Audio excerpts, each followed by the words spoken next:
सफल वो नहीं होते जो सिर्फ आस करते हैं। सफल वो नहीं होते जो सिर्फ आस करते हैं। सफल वो होते हैं जो हर वक्त हर मोमेंट प्रयास करते हैं। Hello my dear students, welcome to our PUCC classes. पिलामाने आज आम तुम पॉलिटिकल साइंस रो फर्स्ट यूनिट पिलामाने गोटे लॉन्ग क्वेश्चन डिस्कशन करिबा जोंटे तुम बोर्ड एग्जाम रे आसीबार संभावना अछि। सेति में वीडियो को स्किप न करी मूलरू शेष पर्यंत देखंतु और से क्वेश्चन को मन रखिबा पई चेष्टा करंतु। देखो पिलामाने क्वेश्चन ता कोन अछि? क्वेश्चन ता अछि भारतीय गणतंत्र प्रक्रिया प्रति आह्वान गुडी को आलोचना करो। भारतीय गणतंत्र को विफलता करुवा आह्वान गुडी को आलोचना करो बोली क्वेश्चन देछि। देखो गोटे लॉन्ग क्वेश्चन को लिखबा पूर्व हम गोटे जिनिस ध्यान देबा पड़िबो। हम सेतिर लिखबा कोन हमको तीनटा जिनिस ध्यान देबा पड़िबो पिला माने। फर्स्ट हम कोन करिबा ना उपक्रम। लॉन्ग क्वेश्चन को लिखबा पूर्व हम उपक्रम देबा, तापरे विषय वस्तु से क्वेश्चन कोन कहिछि और शेष रे उपसंहार लिखबा। देखो फर्स्ट हम कोन लिखबा उपक्रम। उपक्रम में कोन लिखबा देखो भारत पृथ्वीर सर्वबृहत गणतांत्रिक राष्ट्र भाव विश्व में परिचित। यह एक विभिन्नता और विविधतार देश। एठारे गणतंत्र को सफलता करिबा एक सहज कथा नुहे। 1950 मसीह भारत में नूतन संविधान कार्यकारी होइछि एवं भारत एक धर्मनिरपेक्ष गणतांत्रिक सार्वभौमत्व राष्ट्र रूपे परिगणित होइछि। बहु असुविधा बाधा विघ्न सत्वे मध्य भारत गणतंत्र को सफल भाव प्रतिष्ठान करिबारे समर्थ होइछि। किंतु भारत रे सामाजिक आर्थिक और सांस्कृतिक राजनीतिक भित्तिभूमि अत्यंत दुर्बल। तेणुकरी विभिन्न समस्या मान भारत गणतंत्र सफलता दिगरे प्रतिबंधक बा आह्वान सृष्टि करुछि, जहा निम्न विस्तारित भाव वर्णना करागला। देखो पिला माने उपक्रम रे कोन लिखबा पड़िबो ना उपक्रम रे हम क्वेश्चन कोन कहिछि तार किछि शॉर्ट रे लिखबा को पड़िबो उपक्रम रे। देखो तापर हम नेक्स्ट कोन आसीबा ना विषय वस्तु। ना विषय वस्तु रे कोन लिखबा पिला माने विषय वस्तु लिखबा हमें कोन कहिछि क्वेश्चन कोन कहिछि। क्वेश्चन जो प्रश्न पचारिछि ताको हमें एठारे लिखबा को पड़िबो। क्वेश्चन कोन थिला पिला माने ना क्वेश्चन थिला भारतीय गणतंत्र प्रति आह्वान गुडी को आलोचना करो। तार मुख्य पॉइंट गुडी को हमको एथिरे लिखबा को पड़िबो। देखो फर्स्ट पॉइंट कोन अछि? फर्स्ट पॉइंट अछि अर्थनैतिक असमानता। अर्थनैतिक असमानता। अर्थनैतिक असमानता कोन पिला माने ना समाज रे लोक मानक मध्य रे जो धन संपत्ति जो भेदभाव देखा जो तारतम्य देखा जाउछि ताहाकू अर्थनैतिक असमानता कहा जाय। जो हम धनिक गोष्ठी और गरीब गोष्ठी मध्य जो तारतम्य देखा जाउछि जो भेदभाव देखा जाउछि ताहाकू अर्थनैतिक असमानता कहा जाय। तो पिला एथिरे कोन लिखिबा भारत रे प्रतिनिधिमूलक गणतंत्र सफल होइथिले मध्य यह अर्थनैतिक असमानता को दूर करिबारे विफल होइछि। एई असमानता कहिले समाज रे थिबा लोक मानकर मध्य रे धन संपत्ति आय व्यय तथा साधारण जीवन रे थिबा तारतम्य को बुझाई थाए। आम देश रे वर्तमान मध्य अनेकांश रे दारिद्र्यतार शिकार होइचंती। एपरिकी निजर सर्वनिम्न आवश्यकता मध्य पूर्ण करिबारे असमर्थ हेउचंती। धन संपत्तिर असमान बंटन प्रभाव रे किछि धनिक तथा सृष्टिमय व्यक्ति हाथ रे क्षमता रहुछि एवं से माने गणतंत्र को नियंत्रण करुछंती। एही अर्थनैतिक असमानता भारतीय गणतंत्र मूलदुआ को भांगी देउछि। एहा छडा सामाजिक वैषम्य और विभाजन द्वारा गणतंत्र निजर अस्तित्व हराउछि, जा द्वारा कोन होछि पिला माने ना गणतंत्र सफल होई बारु नाही। दुरे कोन लिखबा पिला माने देखो ना निरक्षरता। निरक्षरता कोन पिला माने ना जदि गोटिए व्यक्ति पढ़ी और लेखि जानु नथिबो ताहाकू निरक्षरता बोली कहा जिवो।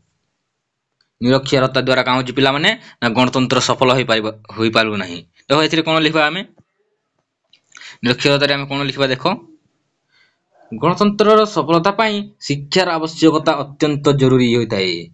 विश्वर बहु राष्ट्र शिक्षा को विकासर माध्यम भाव ग्रहण करिसंती, किंतु भारतर अधिकांश राज्य शिक्षा क्षेत्र में बहु पछरे अछंती। ଆଜି ମଧ୍ୟ ଭାରତର ଅନେକ ପ୍ରାନ୍ତରେ ଲୋକମାନେ ନିରକ୍ଷରତାର ବଶବର୍ତ୍ତୀ ହୋଇ ଅଜ୍ଞାନର ଅନ୍ଧକାରରେ ଜୀବନ ବିତାଉଛନ୍ତି। ନିରକ୍ଷରତାର ଅର୍ଥ ପଢ଼ିବା ଏବଂ ଲେଖିବା ପାଇଁ ଅସମର୍ଥକୁ ବୁଝାଇଥାଏ। ଏହାଦ୍ୱାରା କ୍ଷମତାଶୀଳ ବ୍ୟକ୍ତିମାନେ ନିରକ୍ଷରତାର ସୁଯୋଗ ନେଇ ସରକାରୀ କାର୍ଯ୍ୟକୁ ନିଜର ସ୍ୱାର୍ଥ ଉପଯୋଗ କରୁଛନ୍ତି, ଯାହାଫଳରେ ଭାରତରେ ଗଣତନ୍ତ୍ରକୁ ସଫଳ ଭାବରେ ପ୍ରତିଷ୍ଠା କରିବା ଅସମ୍ଭବ ହୋଇପଡ଼ୁଛି। ଅର୍ଥାତ୍ ଭାରତୀୟ ଗଣତନ୍ତ୍ରର ସଫଳତା ଦିଗରେ ନିରକ୍ଷରତା ଏକ ବଡ଼ ପ୍ରତିବନ୍ଧକ ଭାବରେ ପରିଗଣିତ ହୋଇଛି। ଯଦି ଆମକୁ ଭାରତୀୟ ଗଣତନ୍ତ୍ରକୁ ସଫଳତା କରିବାକୁ ହେବ, ଆମକୁ କ'ଣ କରିବାକୁ ପଡ଼ିବ ନା ପିଲାମାନେ, ନା ଭାରତରେ ସମସ୍ତେ ଶିକ୍ଷିତ ହେବାକୁ ପଡ଼ିବ। ସମସ୍ତେ ଶିକ୍ଷିତ ହେଲେ ଗଣତନ୍ତ୍ର ସଫଳ ହୋଇପାରିବ, ନହେଲେ ଗଣତନ୍ତ୍ର କେବେ ବି ସଫଳ ହୋଇପାରିବ ନାହିଁ। ଗଣତନ୍ତ୍ରକୁ ସଫଳ କରିବାକୁ ହେଲେ ପ୍ରଥମେ କ'ଣ କରିବାକୁ ପଡ଼ିବ ନା ଭାରତର ସମସ୍ତ ବ୍ୟକ୍ତି ଶିକ୍ଷିତ ହେବାକୁ ପଡ଼ିବ। ନେକ୍ସଟ ଦେଖ 3ରେ କ'ଣ ଲେଖିବା? 3ରେ ଲେଖିବା ଆଞ୍ଚଳିକତା। ଆଞ୍ଚଳିକତା କ'ଣ ପିଲାମାନେ?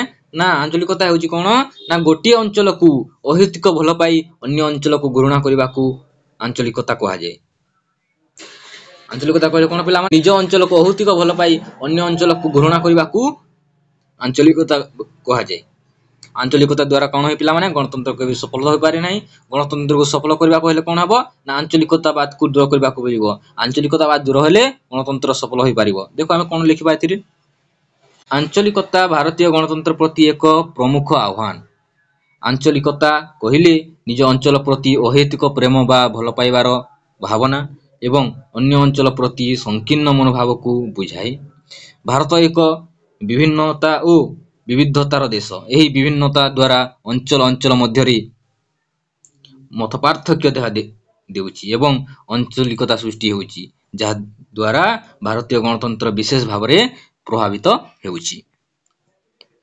ନେକ୍ସଟ ଦେଖିବା ପିଲାମାନେ କ'ଣ ଲେଖିବା? ନକ୍ସଲ ସମସ୍ୟା। ନକ୍ସଲ ସମସ୍ୟା କ'ଣ ପିଲାମାନେ? ଦରିଦ୍ର, ଅବହେଳିତ, ଶୋଷିତ ଆଦିବାସୀମାନଙ୍କ ପ୍ରତି ହେଉଥିବା ଅତ୍ୟାଚାରରୁ ନକ୍ସଲବାଦର ସୃଷ୍ଟି। ସାଧାରଣତଃ ଧନିକ ତଥା ମୁଷ୍ଟିମେୟ ଏବଂ ରାଜନେତାମାନେ ଦରିଦ୍ରତା ତଥା ଅବହେଳିତାଙ୍କର ସୁଯୋଗ ନେଇ ଅନ୍ୟାୟ ଅତ୍ୟାଚାର କରିବା ପାଇଁ ଆନ୍ଦୋଳନ କରନ୍ତି। ଏହା ଭାରତୀୟ ଗଣତନ୍ତ୍ର ପ୍ରତି ଏକ ବିରାଟ ଆହ୍ୱାନ। ଭାରତରେ ନକ୍ସଲ ଆନ୍ଦୋଳନ ବା ନକ୍ସଲବାଦ ଏକ ସତ୍ୟବାଦୀ ବିଦ୍ରୋହ ପାଇଁ ପଶ୍ଚିମବଙ୍ଗର ନକ୍ସଲବାଡ଼ି ଗ୍ରାମରୁ ହିଁ ପ୍ରଥମ ସୃଷ୍ଟି ହୋଇଥିଲା। ପ୍ରଥମେ କେଉଁଠାରେ ସୃଷ୍ଟି ହୋଇଥିଲା ପିଲାମାନେ? ନା ପଶ୍ଚିମବଙ୍ଗର ନକ୍ସଲବାଡ଼ି ଠାରେ। ଗଣତନ୍ତ୍ର ଅବସାନ ଘଟାଇ ଏକ ନୂତନ ବ୍ୟବସ୍ଥା ସମତାଭିତ୍ତିକ ସୃଷ୍ଟି କରିବା ଏହି ଆନ୍ଦୋଳନର ମୂଳ ଲକ୍ଷ୍ୟ। ଯଦି ପିଲାମାନେ ଗଣତନ୍ତ୍ରକୁ ସଫଳତା କରିବାକୁ ହେଲେ ଆମକୁ ନକ୍ସଲ ସମସ୍ୟାକୁ ଦୂର କରିବାକୁ ପଡ଼ିବ। ଯଦି ନକ୍ସଲ ସମସ୍ୟା ଦୂର କରିବା ନାହିଁ ତ ଗଣତନ୍ତ୍ର କେବେ ସଫଳତା ହୋଇପାରିବ ନାହିଁ। ନେକ୍ସଟ ପଏଣ୍ଟ କ'ଣ ଅଛି ଦେଖିବା ପିଲାମାନେ? ନେକ୍ସଟ ଲେଖିବା ଲିଙ୍ଗଗତ ଅସମତା। ଲିଙ୍ଗଗତ ଅସମତା କ'ଣ ପିଲାମାନେ? ନା ଯେଉଁ ନାରୀ ଓ ପୁରୁଷମାନଙ୍କ ମଧ୍ୟରେ ଯେଉଁ ତାରତମ୍ୟ ଦେଖାଯାଉଛି, ଲିଙ୍ଗକୁ ନେଇକି ଯେଉଁ ଅସମାନତା ଦେଖାଯାଉଛି ତାହାକୁ ଲିଙ୍ଗଗତ ଅସମାନତା କୁହାଯାଏ। ଯେଉଁ ପିଲାମାନେ ପୁରୁଷମାନେ ଅଧିକାଂଶ ସୁଯୋଗ ପାଉଥିବା ବେଳେ ନାରୀମାନେ କମ୍ ସୁଯୋଗ ପାଉଛନ୍ତି, ଯାହାଦ୍ୱାରା କ'ଣ ହେଉଛି ଲିଙ୍ଗଗତ ଭେଦଭାବ ଦେଖାଯାଉଛି, ଲିଙ୍ଗଗତ ଅସମାନତା ଦେଖାଯାଉଛି। ସ୍ୱାସ୍ଥ୍ୟ କ୍ଷେତ୍ରରେ ହେଉ, ଶିକ୍ଷା କ୍ଷେତ୍ରରେ ହେଉ ପୁରୁଷମାନେ ଅଧିକ ସୁବିଧା ପାଉଛନ୍ତି ଓ ନାରୀମାନେ କମ୍ ସୁବିଧା ପାଉଛନ୍ତି, ଯାହାଦ୍ୱାରା କ'ଣ ହେଉଛି ପିଲାମାନେ ଗଣତନ୍ତ୍ର କେବେ ସଫଳ ହୋଇପାରୁନାହିଁ। ଦେଖ କ'ଣ ଲେଖିବା ଏଥିରେ? ନାରୀ ଓ ପୁରୁଷ ମଧ୍ୟରେ ଥିବା ତାରତମ୍ୟ ଓ ଲିଙ୍ଗକୁ ନେଇ ଅସମତା ଆଚରଣକୁ ଲିଙ୍ଗଗତ ଅସମତା କୁହାଯାଏ। ଭାରତରେ ଲିଙ୍ଗଗତ ଅସମତା କହିଲେ ସ୍ୱାସ୍ଥ୍ୟ, ଶିକ୍ଷା, ଅର୍ଥନୈତିକ ଓ ରାଜନୈତିକ ସ୍ତରରେ ନାରୀ ଓ ପୁରୁଷ ମଧ୍ୟରେ ଥିବା ବ୍ୟବଧାନକୁ ବୁଝାଇଥାଏ। ସାଧାରଣତଃ ସମାଜରେ ନାରୀମାନଙ୍କୁ ଦୁର୍ବଳ ଶ୍ରେଣୀ ଏବଂ ପୁରୁଷମାନଙ୍କୁ ଉଚ୍ଚ ଶ୍ରେଣୀ ବୋଲି ବିଚାର କରାଯାଇଥାଏ। ନାରୀମାନଙ୍କ ବିରୋଧରେ ପକ୍ଷପାତିତା କେବଳ ଭାରତରେ ନୁହେଁ ସାରା ବିଶ୍ୱରେ ପରିଲକ୍ଷିତ ହେଉଛି, ଯାହାଦ୍ୱାରା କ'ଣ ହେଉଛି ପିଲାମାନେ? ନା ଗଣତନ୍ତ୍ର ଶାସନ କାର୍ଯ୍ୟରେ ବହୁ ବାଧାବିଘ୍ନ ସୃଷ୍ଟି ହେଉଛି। ତେଣୁ ଲିଙ୍ଗଗତ ଅସମତା ଗଣତନ୍ତ୍ର ସଫଳତା ଦିଗରେ ଏକ ପ୍ରମୁଖ ଆହ୍ୱାନ ସୃଷ୍ଟି କରୁଛି। ଯଦି ଗଣତନ୍ତ୍ରକୁ ସଫଳତା କରିବାକୁ ହେଲେ କ'ଣ ହେବ ନା ଲିଙ୍ଗଗତ ଅସମତାକୁ ଦୂର କରିବାକୁ ପଡ଼ିବ। ତାପରେ ଲେଖିବା ପିଲାମାନେ କ'ଣ ନା ଉପସଂହାର। आम शेष कौन लिखा ना उपसंहार ना से आम ऊपर कौन लिखी ता विषय आमको ए लिखा पड़ो कौन लिखा पे देख